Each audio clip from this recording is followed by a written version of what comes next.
Reading a scripture, traditional scripture. Somebody probably stole it. Traditional scripture from the Gospel of John, which is always, this is one of the, always, thank you, that's okay, one of the scriptures that is read right after Easter. And last week we did the Road to Emmaus story, and this is the breakfast on the beach story. After these things, Jesus showed himself again to the disciples by the Sea of Tiberias. Now, I don't know if you know where the Sea of Tiberias is, but it's the same thing as the Sea of Galilee. Oh! So, and it was actually Sea of Tiberias, looking at it from probably the city of Tiberias, or the eastern shore of the Sea of Galilee. So one side is Gentile Romans, the other side is Jewish. So Sea of Galilee from the Jewish side, Sea of Tiberias from the Roman side. Got it? Okay, so saw him at the Sea of Tiberias. So they're not in Jerusalem. They are up on the Sea of Galilee. Now, I did a map last week, okay? I'm going to be more careful this week. Jerusalem is here, okay? So in the middle of the country. The Sea of Galilee is a very large sea up here. So they've left Jerusalem and they're up here somewhere, according to John's story. Okay. So gathered there together now by the Sea of Tiberias were Simon Peter, same person. Thomas, called the twin. Anybody want to know why he was called the twin? I know Sue bad-mouthed him pretty bad. Thomas was called the twin because people said he looked like Jesus. Yeah, I know. Anyway, Thomas called the twin.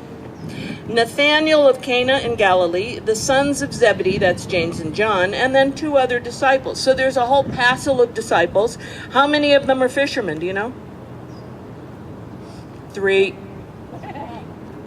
The rest are not. They're hangers-on. Okay. So Simon Peter said to them, I'm going fishing. And they said, well, we'll go with you. Okay, 2 of them are going to be useful. They went out and they got into the boat, but that night they caught nothing. Just after daybreak, Jesus stood on the beach, but the disciples did not know that it was Jesus. And Jesus said to them, children, you have no fish, have you? And they answered, no. And he said to them, cast the net on the right side of the boat and you'll find some.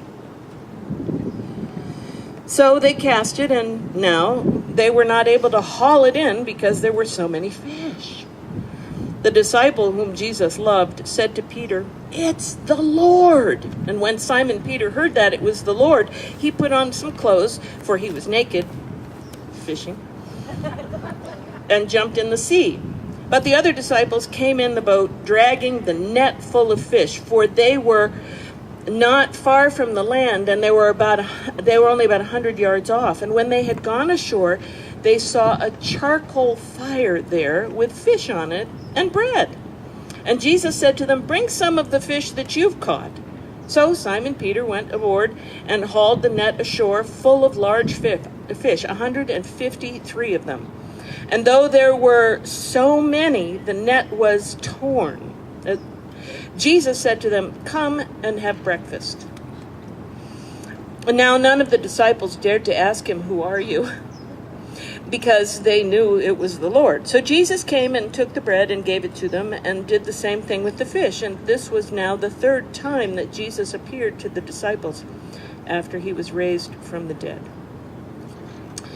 The next section is a familiar section to many of you. You've heard it before, and I'm not going to focus on this section. However, it is a commission to Peter. When they'd finished breakfast, Jesus said to Simon Peter, Simon, son of John, do you love me more than these? What was he pointing at? Sheep. The fish. Simon Peter, do you love me more than these? And Peter said, well, yes, Lord, you know that I love you. And Jesus said to them, then feed my lambs. A second time, Jesus said to him, Simon, son of John, do you love me? And he said, yes, Lord, you know that I love you. And Jesus said to him, tend my sheep. Then he said to him a third time, Simon, son of John, do you love me? And Peter felt hurt because he had said this a third time. He'd asked him a third time, do you love me? And he said to him, Lord, you know everything. You know that I love you. And Jesus said to him, feed my sheep. Feed my sheep. Very truly, I tell you, when you were younger, you used to fasten your own belt and to go wherever you wished. But when you grow old, you will stretch out your hands and someone else will fasten a belt around you and take you where you do not wish to go. He said this to indicate the kind of death by which Peter would glorify God. After this, he said to him, follow me. Now, I want to read to you the paragraph, the verses that actually precede this chapter. The verses that precede chapter 21 are verses 30 and 31 of chapter 20. And they read like this. Now Jesus did many other signs in the presence of his disciples, which are not written in this book. But these are written so that you may come to believe that Jesus is the Messiah, the Son of God, and that through believing you may have life in his name. Now, could you please tell me what that sounds like? An ending. Doesn't it? It sounds like an ending. This is the purpose of this book. This book has been written so that you may come to believe that Jesus is the Messiah. It sounds like the end of the book. But then there's this chapter 21 that follows those verses. And most scholars agree that it's an addition. It's an appendix. It was written by somebody else. And it was written at a much later time. And one of the reasons they know it is because there are a whole bunch of words in that text that were never used in the rest of John's gospel. It's kind of like, how many of you know the difference between James Joyce and James Patterson? Or how many of you know the difference between Chaucer and Shakespeare? Or James Bond and John McClane? That was a trick question. Or how many of you know the difference between Batman and Superman? Superman is an alien from another planet and has superhuman powers. Batman is also a hero that wears nice clothes or cute outfits. But he's not an alien from another planet. He is a hero. We know he's a hero, but he's just a really, really rich guy. So scholars that look at Scripture know when they read it, in a moment in time, they know the words that appear in the text, and they can say, you know what, this is not verbiage that the original writer or the early writer of this document used. These are different words.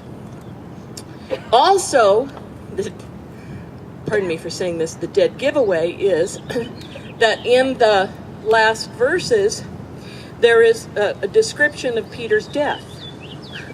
Well, it's kind of hard to describe it if you haven't already seen it or experienced it. So this text talks about the death of Peter and the death of John. So it is obviously written, this story is written after their deaths. That doesn't diminish the importance of this piece of Scripture. It doesn't diminish the importance of the story. What is important about this story is it's not only a picture for us to see where the disciples are in their thinking after leaving Jerusalem, after the death of Jesus, even after seeing Jesus twice, even after seeing him in two events where he was risen from the dead and he came to them and he spoke to them and he said, this is what I want you to do, and yet they're in this story, they have gone up to the Sea of Tiberias, so they're not sure. They've gotten their commission, but they're not sure what they're supposed to do. And here's Peter, who is essentially the one who's going to take over the leadership role, trying to figure figure out what he's going to do. And he does something that's very, very natural for human beings to do. Well, for some human beings to do. How many of you fish? Okay, well, not a lot of you. Fishing can be a relaxing thing.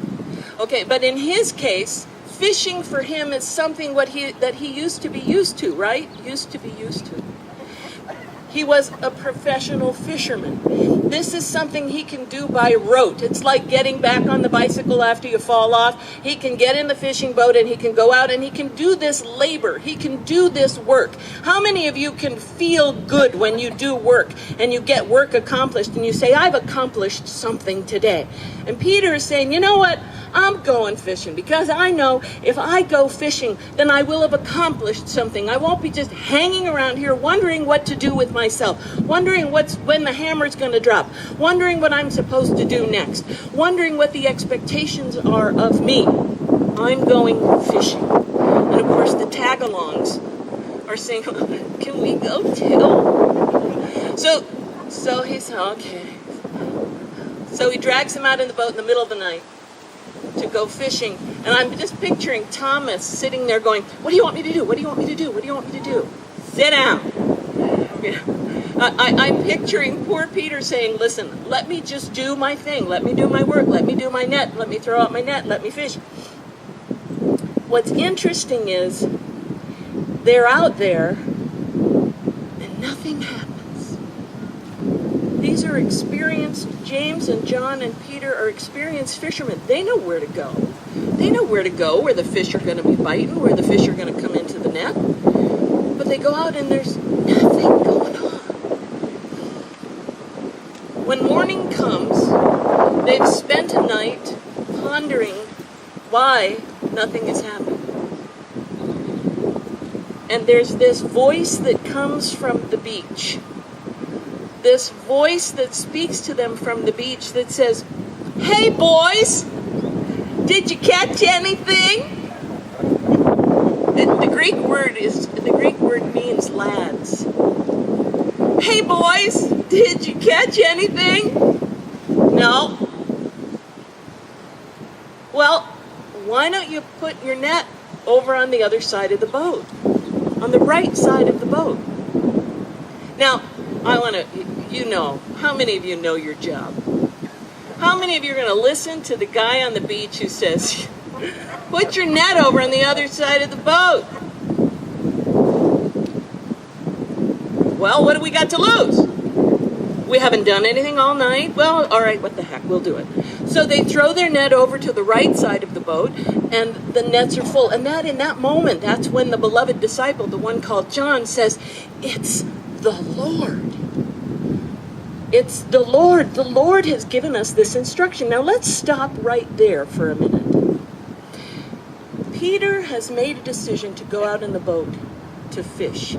Peter has made a decision to take control of his life and go do something that's familiar. He is going to be the master of his own, fill in that blank, destiny. He's going to be in control of what's going on. He can fish. He knows how to fish. It's a labor that is something he knows well, and he will feel like he's accomplished something when he's done. But nothing happens. When the voice from the beach says, try something else, the message to us suddenly becomes a message of a mirror for us to look into. We look into that mirror and we say, sometimes on the path of our own discipleship journey, we confront difficulties and dilemmas and really tough times. And we want to make certain that we get control of the situation, that we get control of our feelings. How many of you have mourned the loss of someone? An organ or a loved one? Or that grief, people say to you, what do they say to you? People say, oh, you need to, well, not get, oh, please, I hope they don't say that. No, they say things like, well, get on with your life, but there's something they say before that. You need to keep busy. You need to keep busy. You need to fill your life with insanity so that you cannot feel your feelings. Am I right?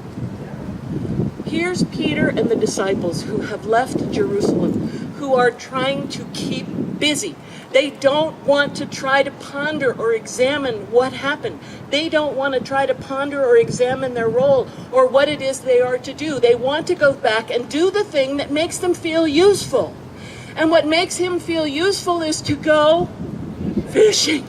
But when he went fishing, what happened? Nothing. Okay, now what? Listening, all of us, listening for the voice on the beach that is talking to us about another way. It's speaking to us about another way. It's trying to say, I know you're grieving. I know you're afraid. I know you've encountered difficulties, but you're not going to be able to solve this problem by yourself. You need me. And I am here to guide you. I'm here to help you on that path, no matter how difficult it is. Listen for my voice. And be sure to come and sit down and have breakfast with me. We meet together at this table every week. We meet together at this communion table, and we partake of a meal in which Jesus Christ is present to us. This is the voice of the one calling from the beach, saying to us, I can guide you in another way. So let us now, this morning, take our time to meet together and have a meal with Jesus on this, our beach.